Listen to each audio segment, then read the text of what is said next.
Pod velením neskušeného poručíka Gormana byl Hicks a jeho jednotka odeslána do Hadley's Hope spolu se 2 civilními poradci. Zástupcem Weyland Yutany Carterem Burkerem a Ellen Ripleyovou, jedinou přeživší z USCSS Nostromo, která přistála na LV-426 před 57 lety a objevila tam smrtící mimozemskou formu života. Hicks sdílel všeobecnou shodu mezi mariňáky, že mise byla ztrátou času a že došlo pouze k poruše komunikace v kolonii. Během sestupu Hicks spal navzdory extrémní silám G a turbulencím. Po přistání Hicks a zbytek druhého oddílu začali vyklízet horní patro ústřední administrativní budovy, kde desátník našel důkazy o zamoření xenomorfy v podobě děr vypálených jejich kyselinovou krví v podlaze. Poté, co byla budova prohlášena za čistou a Gorman se s poradci připojili k mariňákům uvnitř, Hicks a jeho tým objevili několik phaserů uložených uvnitř kolonie v lékařské laboratoři spolu s lékařskými poznámkami o Marachukovi, jedné z obětí tvorů. Brzy poté našli Newt, malou dívku skrývající se ve ventilačních šachtách budovy A, zřejmě posledního žijícího kolonistu. Ostatní kolonisté byli brzy nalezeni v podúrovni kolonie u výrobníku atmosféry a mariňáci se vydali na průzkum. Bylo to zde, kde poprvé objevili xenomorfní hnízdo, díky jejich vylučované sekreci pokrývající vnitřek nižších úrovní výrobníku atmosféry. Navzdory jejich obavám a nedostatku znalostí o tom, s čím mají co dočinění, se mariňáci přesunuli dovnitř. Sám Hicks vyjádřil své obavy ohledně toho, odkud se zjevně organická struktura mohla vzít. Otázku, na kterou nikdo neznal odpověď. Aby toho nebylo málo, Gorman nařídil všem mariňákům, aby odložili své pulzní pušky a deaktivovali 2 smart guny, aby zabránili možné zbloudilé střele způsobit potenciální katastrofu poškozením fúzního reaktoru výrobníku atmosféry. Hicksovi nezbývalo nic jiného, než vyhovět a následně vytáhl svou věrnou zálohu brokovnici, aby se bránil. Kolonisté byli brzy lokalizováni, uvězněni na zdech a navíc oběti narozených chestbusterů. Sám Hicks si všiml prázdných vajíček a schnilých mrtvol facehugrů, kterými byla oblast poseta. Bylo zjištěno, že jedna z kolonistů, Mary, je naživu, ačkoliv byla zabita téměř okamžitě poté, co se z ní vynořil chestbuster. Seržant Apone a desátník Dietrich tvora spálili, ale jeho umírající křiky probudili drony v úlu a během chvilky byli mariňáci napadeni. V následném chaosu Hicks spolu s vojínem Timem Crowem a vojínem Trevorem Věrbovským běželi na pomoc Frostovi a Dietrichovi, aniž by si uvědomili, že na místě hoří pytel obsahující zabavenou munici do pulzní pušky. Hicks okamžitě pochopil, co bude následovat. Odtáhl Věrbovského od rychle se vařící muniční brašny a rozběhl se do úkrytu, přičemž se mu podařilo schovat se za sloup právě ve chvíli, kdy munice explodovala. Výbuch zabil Crowa a těžce zranil Věrbovského, když se mu nepodařilo uniknout před výbuchem. Hicks se pak postaral o Věrbovského a opřel ho o zeď, než krátce odešel zkontrolovat Crowa. Právě když Hicks zjistil, že Crow je mrtvý, na Věrbovského zaútočil xenomorf a odvékl ho během jeho křiku, takže Hicks volal jeho jméno v marné snaze ho najít. Jak chaos pokračoval, Hicks se pokusil najít Apona, ale zjistil, že už byl zajat. Když se jednotka rozpadla, Hicks nařídil přeživším, aby se stáhli a zabil několik xenomorfů svou brokovnicí během spěšného, neorganizovaného ústupu, než se přeživší dostali k APC. Více než polovina jejich týmu byla zabita nebo zajata. Hicks byl poslední, kdo nastoupil do APC a právě zavíral dveře, když se do kabiny pokusil vstoupit dron. Jeho síla se nevyrovnala té jeho, i když mu pomáhal vojín Hudson a Vasquezová. Hicks vrazil brokovnici do tlamy tvora a ostřelil mu zadní část hlavy, přičemž kyselinová krev tvora zranila Hudsona. Během útěků z výrobníku atmosféry Gorman upadl do bezvědomí, když na něj spadly věci v APC, takže Hicks zůstal schopným velitelem mise.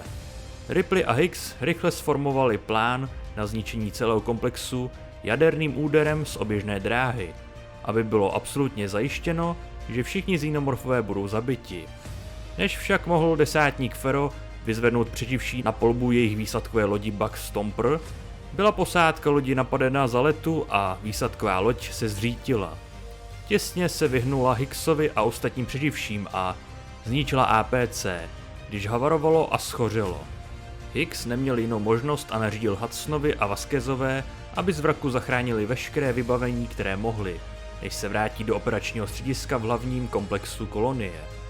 Po zabezpečení oblasti utěsněním přístupových bodů a rozmístěním sentry guns na klíčových místech se Hicks snažil zůstat optimistický, pokud jde o jejich šance na přežití, dokud nedorazí záchranný tým. Bishop však brzy zjistil, že výrobník atmosféry byl těžce poškozen během úvodní přestřelky, jak se Gorman obával. Za několik hodin měl explodovat a havárie výsadkové lodi zničila systémy, které mohly umožnit přeživším ho vypnout. V reakci na tuto zoufalou zprávu pomohl Hicks sformulovat plán, podle kterého by Bishop dálkově pilotoval druhou výsadkovou loď na palubě Sulaco pomocí vysílače kolonie a umožnil tak přeživším uniknout. Zatímco čekali, až Bishop dokončí misi, Hicks instruoval Ripley, jak používat pulzní pušku M41A k sebeobraně. Xenomorfové také zkoušeli obranu mariňáku, ale zatímco se jim podařilo přepadnout první sadu sentry guns, zastavila je druhá, jen kousek od dveří do operačního centra. Hicks později zareagoval na požární poplach v lékařské laboratoři sousedící v operační místnosti. Zjistil, že Ripley a Newt byly zamčeny uvnitř a dva živé vzorky facehagerů byly vypuštěny. Hicks se vrhl skrz okno do místnosti a zachránil Ripley před facehagerem, který byl kousek od přichycení, než se od ní dozvěděl, že za to mohl Burke. Po dalším zjištění, že Burke měl zjevně v úmyslu propašovat živé vzorky Xenomorfa zpět na Zemi tím, že by nechal Ripleyovou a Newt impregnovat, se Hicks rozhodl, že ho za jeho zradu jednoduše popraví. Než však mohl splnit svou hrozbu, zasáhla Ripley a vysvětlila, že se Burke musí vrátit zpět na Zemi a čelit spravedlnosti za své zločiny. V tu chvíli Xenomorfové přerušili napájení budovy a zahájili velký útok. V následující bitvě byl Hudson zajat Xenomorfy, zatímco Burke v chaosu vyklouzl a zapečetil přeživší v operační místnosti stvory, jen aby byl napadený jiným Xenomorfem a buď byl zajat nebo zabit. Zbývající přeživší unikli ventilačním potrubím kolonie, ale Vasquezová a Gorman byli nakonec zahnáni do kouta Xenomorfy a rozhodli se spáchat sebevraždu odpálením ručního granátu, aby unikli zajetí. Výbuch granátu prošel ventilačními kanály a způsobil, že Newt sklouzla a spadla samotnou šachtou do podúrovně kolonie. Hicks a Ripley použili lokátor, který dostala Newt, aby ji našli, ale než mohl Hicks proříznout podlahu do kanalizace, kde Newt skončila, zajal Xenomorf malou dívku, než další vlna tvorů přinutila Hickse a Ripley k útěku. Když se pokoušeli uniknout z komplexu, osamělý Xenomorf zahnal Hickse a Ripley ve výtahu do kouta a zatímco Hicks rychle eliminoval tvora svou pulzní puškou, jeho kyselinová krev mu vážně popálila obličej a rychle se dostala skrz jeho brnění na hruď. Ripley pomohla zraněnému mariňákovi na výsadkovou loď, která právě přistála díky Bishopovi, kterou dálkově pilotoval. Hicks odhalil své křestní jméno Ripleyové, když se připravovala zachránit Newt z úlu, což jí připomnělo odpovědět stejně. Na závěr jí požádal, aby si pospíšila. Následně omdlel díky sedativům, které mu dal Bishop, a zůstal v bezvědomí, dokud se nevrátila na palubu Sulaca. Ačkoliv Hicks přežil události na Acheronu, on a Rebecca Jordan nepřežili, když jejich kryokomory selhaly po nouzovém přistání na Furině 161. Hicks byl nabodnut uvolněným paprskem v EEV, když havarovalo. Jeho smrt byla zahrnuta do zprávy vedoucího zařízení Harolda Andrewse pro Weyland Yutani. Desátník Hicks byl později spopelněn s Rebeckou Jordanovou na Furině 161. Hicks byl oficiálně uveden jako KIA. Byl posmrtně oceněn servisní medailí za mimořádnou statečnost za jeho činy na LV-426. Paketu ale Aliens Colonial Marines. Než mu Ripley ošetřila rány a uvedla ho do hyperspánku před zpáteční cestou na Zemi, Hicks zaznamenal nouzové volání do USCM v vysvětlující aktivity Weyland-Yutani s dodatkem, že všichni ostatní mariňáci z lodi byli KIA. Nicméně, aniž by to věděl, zpráva nebyla nikdy odeslána. Pravděpodobně ji zablokovalo Weyland-Yutani. Jako jediný mariňák na palubě Sulaka byl Hicks probuzen z hyperspánku kolonisty Samuelem Stonem a Turkem, kteří kvůli nouzi hledali vojenskou pomoc. Loď byla zachycena USS Legato a nelegálně na ní nastoupila soukromá vojenská skupina Weyland-Yutani. V hyperspánkové komoře vypukla přestřelka s touto skupinou, během níž zbloudilá kulka zasáhla facehuggera přisátého k Ripley. Jeho krev se dostala na podlahu a spustil elektrický požární systém na palubě lodi, což vedlo k evakuaci obsazených hyperspánkových komor na palubě Type 337 EEV.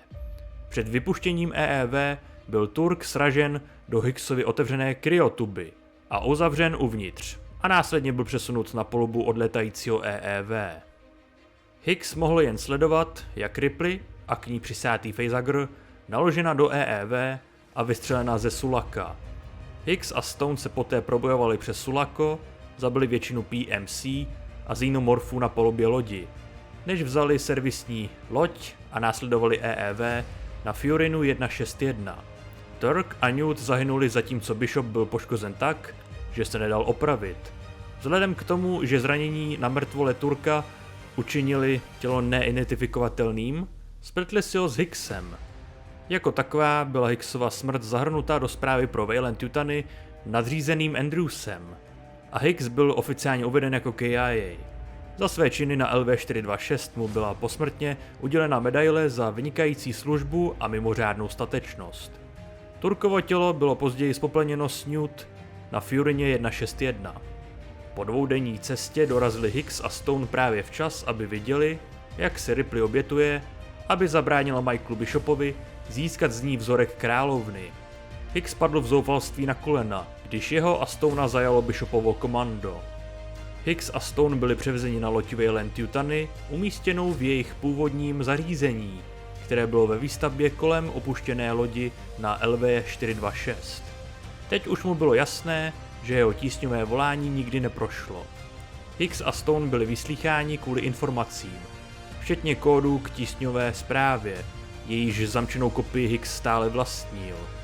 Stone byl popraven, když nevyhověl, ačkoliv Hickse osvobodil výzkumník Weyland-Yutani Rick Levy. Uprostřed xenomorfní epidemie na základně se Hicks a Levy probojovali ke komunikačnímu uplinku a začali vysílat Hicksovo tísňové volání. Nicméně uplink byl zničen Bishopem dříve, než mohla být celá zpráva odeslána. Hicks byl zajat, ale co je nejdůležitější, USCM bylo upozorněno na katastrofální selhání Hicksovy mise na Hadley's Hope. A tak se skupinka vydala na cestu. 17 týdnů po incidentu Hadley's Hope byl Hicks zachráněn z původního zařízení koloniálními mariňáky z USS Sephora. Poté, co je informoval o jeho zajetí a jeho mučení z rukou Michaela Bishopa, se k nim Hicks připojil a pomohl jim při obraně jejich místa setkání v troskách Hadley's Hope. Následně se zúčastnil zoufalého posledního útoku na silně opevněném zařízení v naději, že tam zajistí hvězdnou loď z FTL, aby umožnil uvízlým mariňákům uniknout z planety. Na palubě lodi se Hicks, desátník Winter, vojín O'Neill, android Bishop ze Sephory a poručík Reid postavili Michaelu Bishopovi.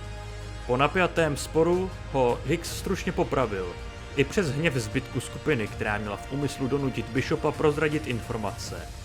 Jejich hněv odpadl, když se zjistilo, že tento konkrétní Michael Bishop byl pouze dvojník android, který byl ponechán, aby je zdržel, zatímco skutečný Michael Bishop utekl. Když byl Hicks dotázán, jak věděl, že tento Bishop je android, Hicks jednoduše odpověděl, že už věděl, že Bishop provozoval své syntetické dvojníky z doby, kdy byl v zajetí, a všiml si, že tento konkrétní Bishop nedýchal. Zatímco Hicks přežil zbytek incidentu, jeho konečný osud po událostech není znám. Během doby mezi jeho zajetím a záchranou se zdálo, že se Hicks stal cyničtějším a chladnějším, pravděpodobně kvůli jeho dlouhodobému mučení ze strany Weyland-Yutani a po zažité smrti Ripley.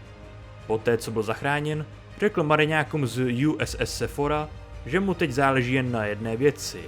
Zničit Weyland-Yutani jednou provždy za to, co udělali na LV-426 a za jejich domnělou roli při smrti Ellen Ripley. Tak jo přátelé, tohle byl celý příběh Dwayna Hickse, pravděpodobně druhé nejoblíbenější postavy z Alienního univerza. Pokud se vám tento příběh líbil, dejte like, odběr z mých sdílení, pokud ne, tak dejte dislike, je to vaše volba, nic vás to nestojí, je to zadarmo a hodně tím podpoříte růst tohoto kanálu. Teď vše z mé strany, díky za vaši pozornost, uvidíme se u dalších lore videí nebo nějakého livestreamu a do té doby dělejte to, co vás baví, bez ohledu na to, co vám kdo říká. A teď už speciální poděkování patrům na Patreonu, kteří podporují chod a nezávislou produkci tohoto kanálu. Mějte se a někdy příště.